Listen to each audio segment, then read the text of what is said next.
Mời các bác, các cô chú và các anh chị cùng nghe bà Si Đô Đáp Gia Duyên tại lễ hội Mẫu Sơn nhé, ngày 14 tháng 5 năm 2026 âm lịch nhá. Đây, gái thành phố và Si với trai chiến thắng nhá. Cặp đôi anh chị Si Đô Đáp rất hay, mời các bác và mọi người cùng theo dõi. Mưa đâu? Hết mưa rồi.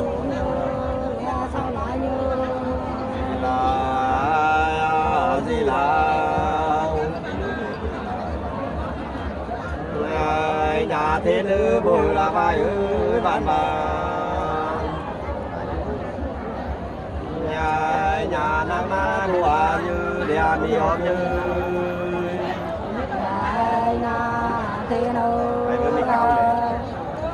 Hết mưa rồi. mình cao này nhà bán bán vô lo mà bài ơi sự sao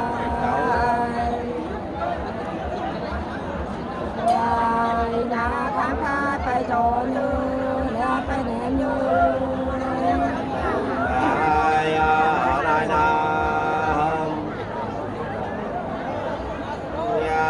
nhà tí na mà tí na mới làm nhà phố pha sơ đà như đèo làm đà như nhà con to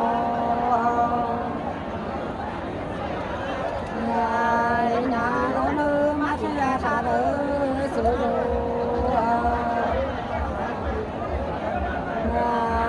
nhà tớ ta con lù như đã tăng lại như phố tổ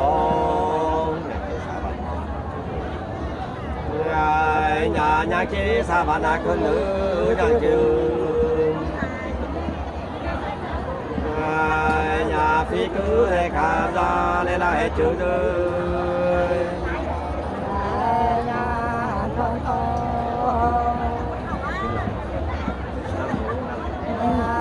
nhà nó mơ mắt ra sẽ lỡ chỉ cô nhà lại cô lại lẽ cô lại phố tổ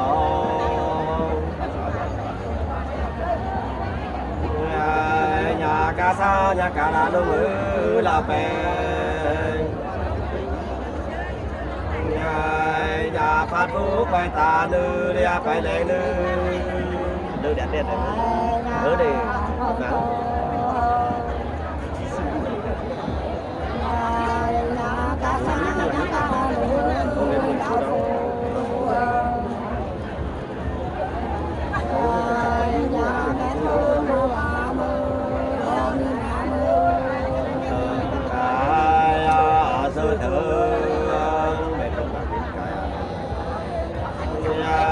nhà bé chú cà phê là cái ơi lừa nhà phố xa mô mì ơi đèo lâu mì ơi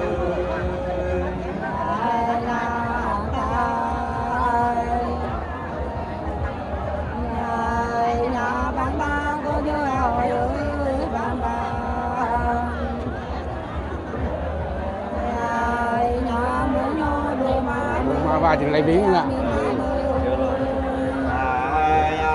chiều lộ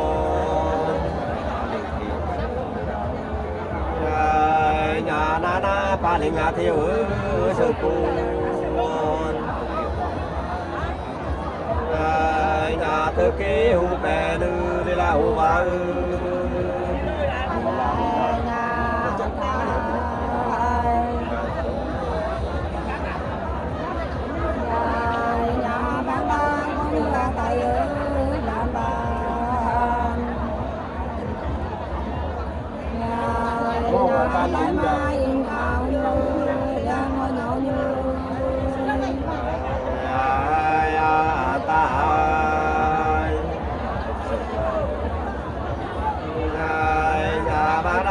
thì bà sư hú bự nhà ký ba bên dư đi ba dư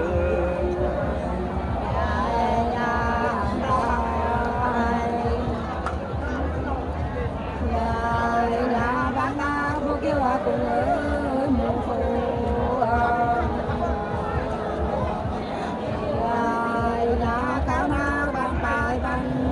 gần một tí.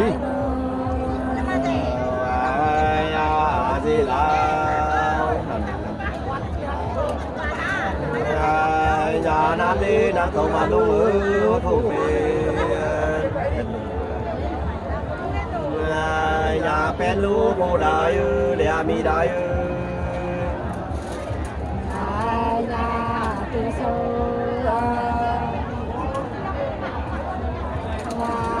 nhà sa mê cô ca mai mày ơi bạn bạn nhà như ta cảm ra lẽ đây mi ơi chiều ăn nhà khám xa là phải ăn pha bồ nhà phu lý thế nam mưa đeo cái nam mưa nhà không xa nhà sớm em ra đây là bạn ơi con cầu nhà ta xa trên đại đẹp phi mai bà nhà bé nữ tôi soi là chiều sao rêu nhà cam na một số mưa đeo một cái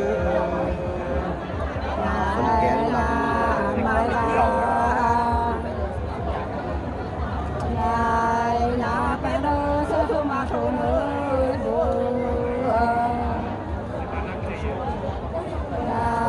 nhà thơ mô tô lòng lư đea nó lòng lư mai bà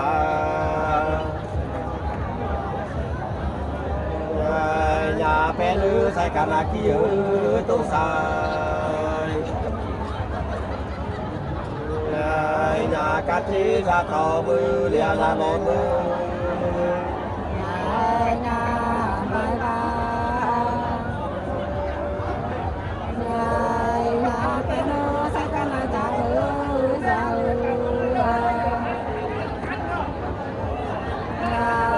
nhà cao ca đưa cha mưa nhà như lại mưa xếp hàng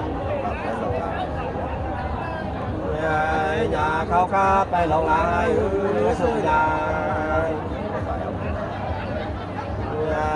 nhà bay vai ao khứ mà đi ra ao khứ mưa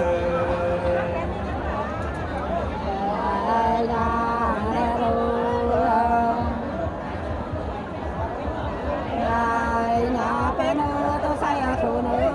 sao nhà cao na vô hồi mưa ra mi về mưa tí bà nhà cái lũ ba cái ngã kia đi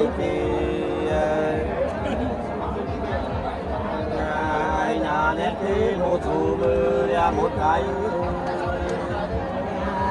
nhà ta ta đây đây đây đây nhà bạn tôi cao đây lẽ đời bạn con ta nói chứ là phút gì nhà bạn tê sự đại như để làm đại như nè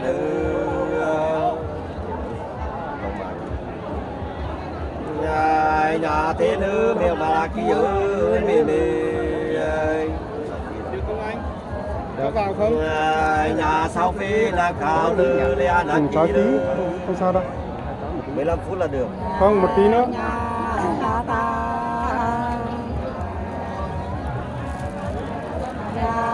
Nhà bạn tên cao đây là nơi mày mà nhà cha trôn khăm cả bánh nhà khăm chỉ vơi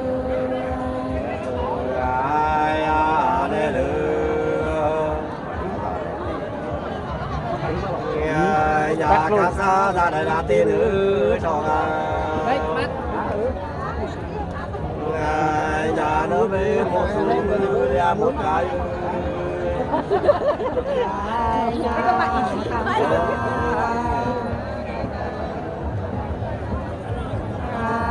nhà ra ba kia nào luôn ở sau phố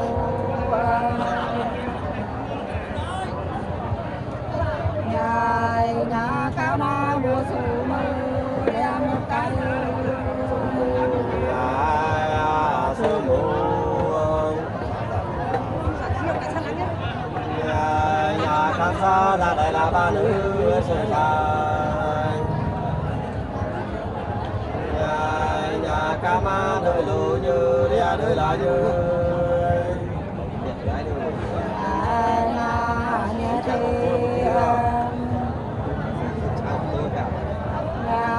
nhà ca xe sau khi chị ơi buồn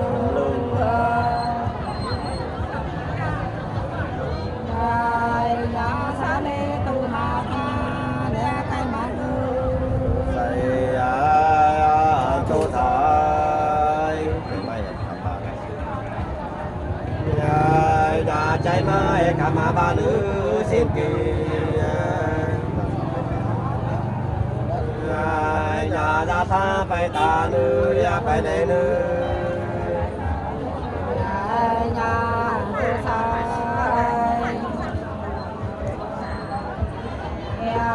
nhà ba ma cả mà ba nữ buồn nhà thì xa tao cờ nào nhà thì cờ nào cô mai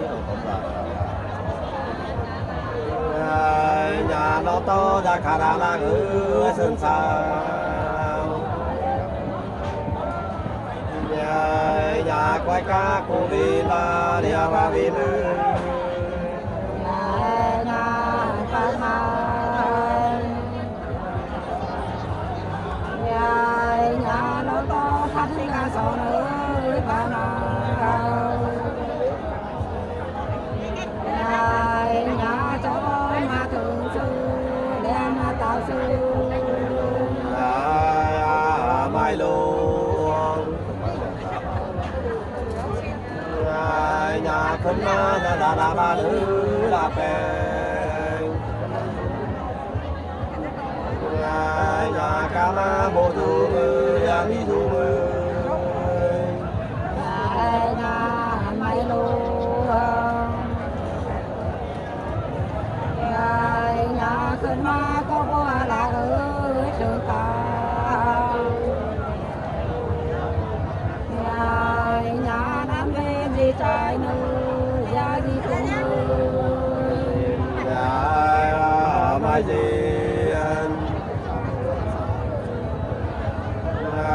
nhà tí ra to sa ma sa mưa sớm muộn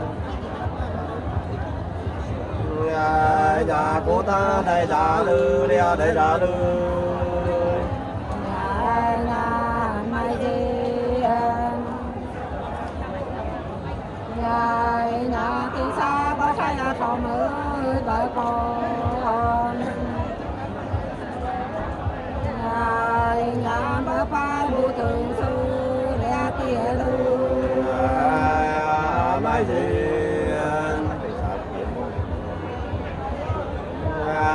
nhà tí xa bên mùa kia thì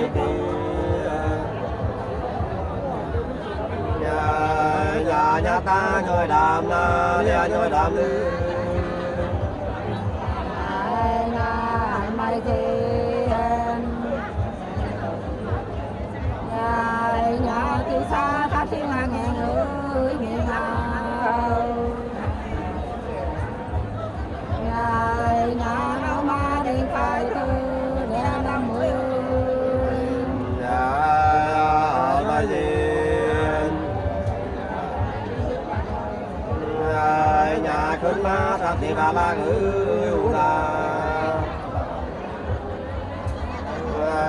nhà la ga mi tôm ra để mi tôm dư nhà mai tiền nhà tí xa ta thiên là ơi là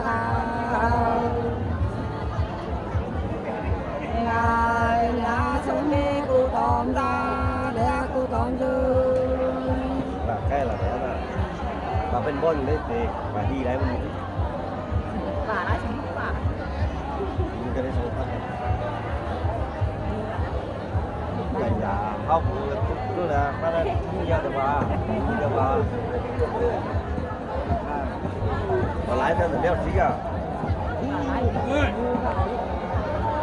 Ở đây. Nhanh thế. Đi giao vào lưu nữa Hả? thế gặp nhau giao lưu Giao lưu thôi phải không? rồi. À. Giao tí. Thế mời các chị đi chơi đi còn gì nữa. Đi Chơi. đi lên vườn hoa Cẩm Tú cầu hái hoa đi nhá. Đi thành phố. Đi thành phố đi ạ. Thôi, Đi thành phố, thôi. đi thành phố hái hoa thôi phải không? Công viên thôi chứ. Vâng, để em tắt cho.